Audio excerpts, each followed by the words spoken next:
lancement de la campagne agricole 2011 dans la région administrative de Boké. C'est le ministre des Mines et de la Géologie qui a procédé au lancement dans le district de Nafaya, sous-préfecture de Kamsar. Une démarche qui s'inscrit en droite ligne de la politique du gouvernement atteindre l'autosuffisance alimentaire en Guinée. Pour cette année, 200 milliards de francs guinéens seront débloqués à cet effet. Reportage Fodé Camara. Sur le littoral, les 9000 hectares de plaine de Capachez sont à cheval entre Kolaboui, Bintimodia et Kamsar. Ces plaines offrent à plus de 2000 paysans la possibilité de pratiquer deux cultures, la culture de riz pluvial et la culture de contre-saison. Sur cet espace vaste et verdoyant, le parrain de la région de Boké, le ministre des Mines et de la Géologie, Elhadji Mohamed Lamine Fofana, a bêché ça et là. Ces premiers labours du parrain et de la délégation qui l'accompagne symbolisent le lancement officiel de la campagne agricole dans la région administrative de Boké. Malgré d'immenses atouts offerts par Dame Nature, l'Union des groupements de producteurs de Dabonné et Capachez rencontre de nombreuses épines sur le chemin, à savoir le manque d'outillage agricole, l'insuffisance des aménagements, le piteux état des ouvrages pour la maîtrise de l'eau et des pistes rurales. Voilà qui motive le gouvernement à casser la tirelire. Plus de 200 milliards de francs guinéens seront injectés cette année dans les activités agricoles, avec en prime la commande de 300 tracteurs et l'aménagement de 100 000 hectares, soit 25 000 hectares par région naturelle. Je prie Dieu que les populations de Kankandé puissent retourner l'ascenseur au président de la République. Parce que le retour d'ascenseur, c'est quoi? C'est de travailler sérieusement, mettre en valeur cette plaine magnifique qui pourrait vraiment, si tout est fait comme ça doit se faire, retourner à l'État l'investissement qui a été engagé. Et aujourd'hui, vraiment, l'attente du président, c'est quoi? C'est arriver à enrayer complètement l'importation du riz chez nous. C'est à cause de ça qu'il a consenti tous ces sacrifices. Donc il faudrait bien que nous, Guinéens, qu'on se mette au travail. Parce que sans le travail, on n'arrivera à aucun résultat. Tout cet argent serait un gâchis. À Kamsar, Kolabouni et Boké, le ministre des Mines et de la Géologie a visité les magasins de stockage des engrais livrés par Toguna Agro-Industrie. Ça et là, le principal souci du parrain de la région administrative de Boké pour la campagne agricole est de lutter contre la spéculation en octroyant des engrais proportionnellement aux surfaces à mettre en valeur dans les différentes localités de la région de Boké. Le ministre de la Coopération, quant à lui, a procédé au lancement officiel de la campagne agricole 2011 à Fria, ce dans le cadre de l'application des recommandations issues des journées de concertation sur la campagne agricole, une occasion mise à profit par les jeunes de cette ville pour descendre dans la rue et manifester contre les pannes des installations électriques. Les précisions dans ce reportage de Sama Mamadi et de Saint-Martin Fancinadounou. Et sa suite sont allés visiter les champs de riz de 25 hectares de la commune urbaine de Fria, de 10 hectares à Barakaya dans la CRD de Tormeleng et de 50 hectares à Fandieta dans la CRD de Baguiné, district où la campagne a officiellement été lancée. Comme vous le savez, le professeur Alpha Condé a la sécurité alimentaire, c'est la priorité des priorités en Guinée. Et tout ce qui peut nous aider, peut aider la population à sécuriser dans ce sens-là, il faut encourager, il faut soutenir. C'est dans ce cadre de soutien du gouvernement, de soutien particulier de son Excellence, Monsieur le Président de la République.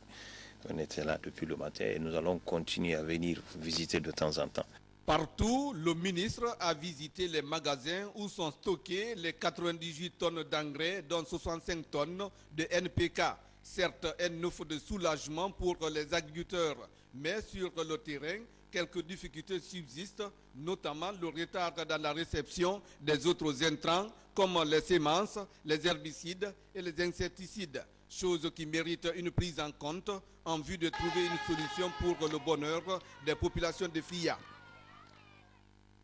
Conakry vient d'abriter les journées médicales Rhône-Alpes-Guinée, une rencontre scientifique au cours de laquelle les professionnels de la santé du Nord et du Sud ont échangé sur les problèmes urgents de la santé.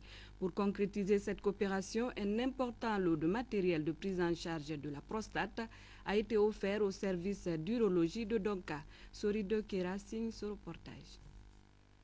4 jours d'intenses travaux pendant ces 4e journées médicales, région Rhône-Alpes-Guinée, tenue dans la capitale guinéenne.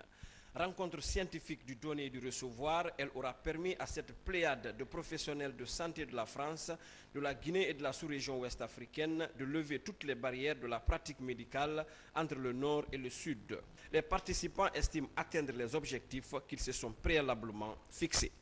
Au cours de ces journées, 146 communications ont été abordées, touchant des sujets comme le rôle de la vaccination dans la prévention de la maladie chez la mère et l'enfant, la santé de la reproduction, le VIH-Sida, les maladies non transmissibles émergentes, dont le cancer, la problématique des contrefaçons et de la vente illicite des médicaments.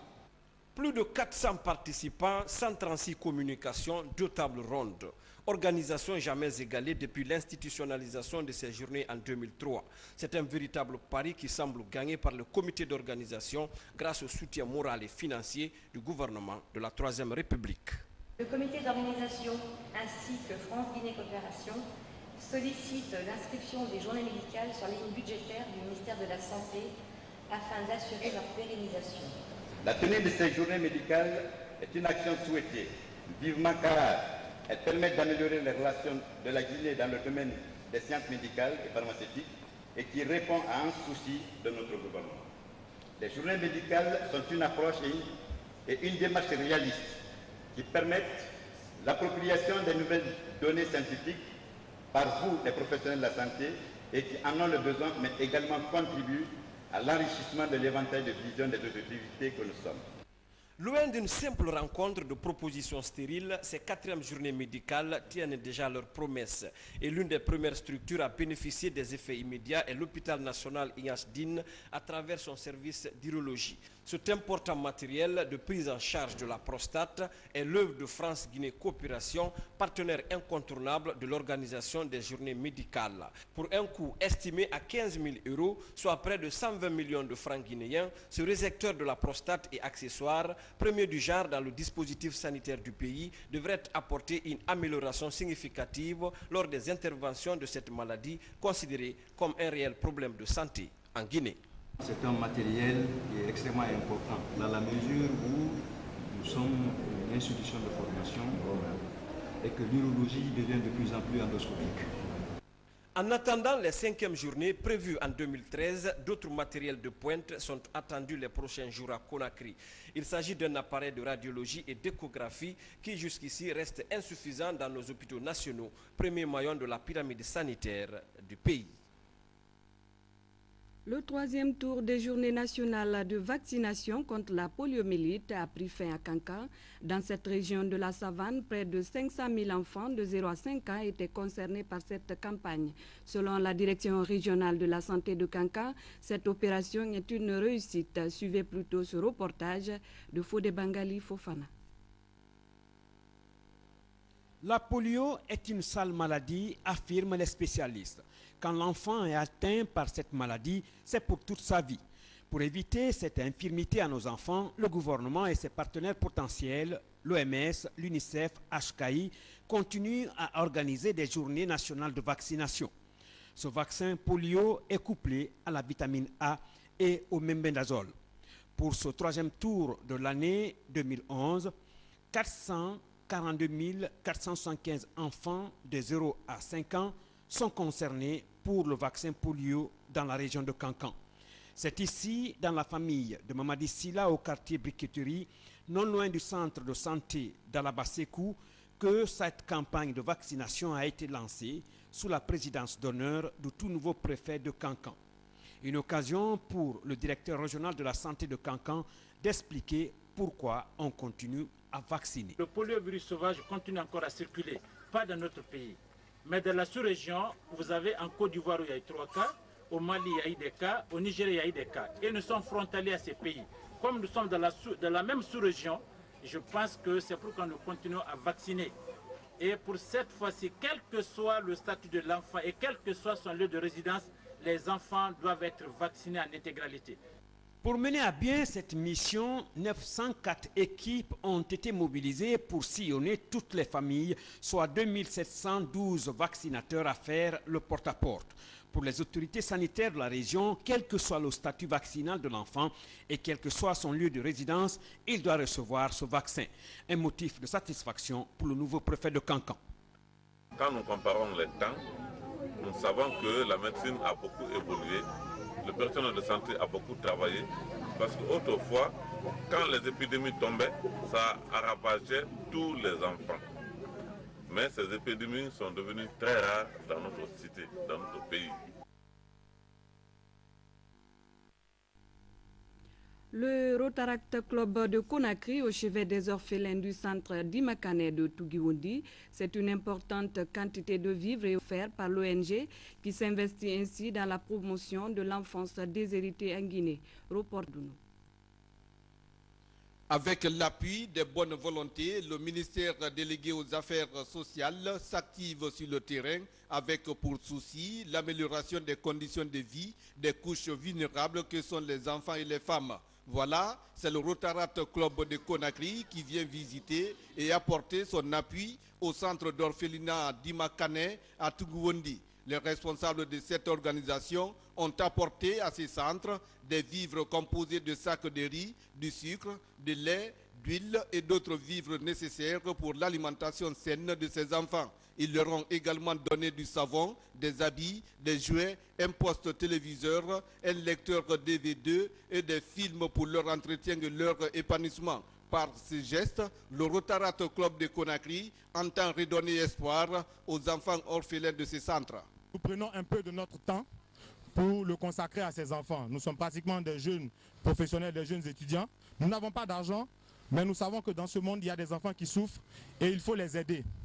Donc cette action que nous menons aujourd'hui s'inscrit dans ce cadre-là. C'est un don d'une valeur d'environ 8 millions pour permettre l'éducation et l'épanouissement de ces enfants, pour ne pas qu'ils sentent la pesanteur de l'absence de leurs parents. C'est une couche vulnérable constituée d'orphelins et d'enfants abandonnés ou en conflit avec la loi. Tous ils sont hébergés par Dimakane, parfois sans appui. Si tu n'as pas de moyens, on va fermer.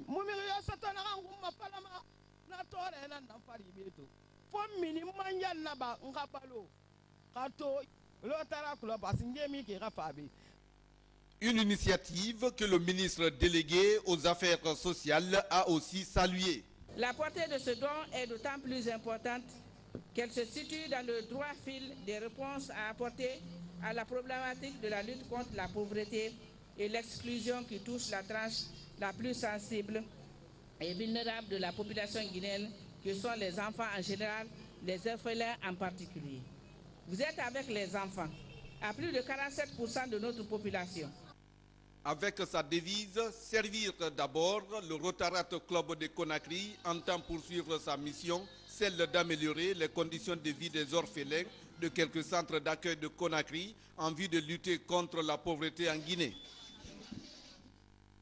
La consolidation de la démocratie en Guinée, c'est le but de la journée de réflexion tenue récemment à Conakry, une plateforme d'échange qui a permis de débattre de toutes les questions liées à la bonne marche de la démocratie dans notre pays. Compte rendu, Abdoulaye Diallo. Durant 2 jours de réflexion sur la question de la consolidation de la démocratie en Guinée, ces participants ont formulé quelques recommandations. Des recommandations allant dans le sens du renforcement de la cohésion sociale et de l'unité nationale. C'est aussi et surtout une occasion pour les participants de se pencher sur les problèmes qui freinent la promotion de la démocratie, garant de tout développement. C'est pourquoi le Prix national des droits de l'homme en Guinée, initiateur de l'événement, en appelle au changement de comportement. La difficulté pour la construction démocratique, c'est qu'en Afrique, nous nous sommes interdits d'interroger le modèle fondateur. Nous pensons que les démocraties occidentales sont parfaites. À partir de ce moment-là, nous nous installons dans une posture erronée, puisque même dans les démocraties les plus parfaites, entre guillemets, l'imperfection est l'élément central de ces démocraties.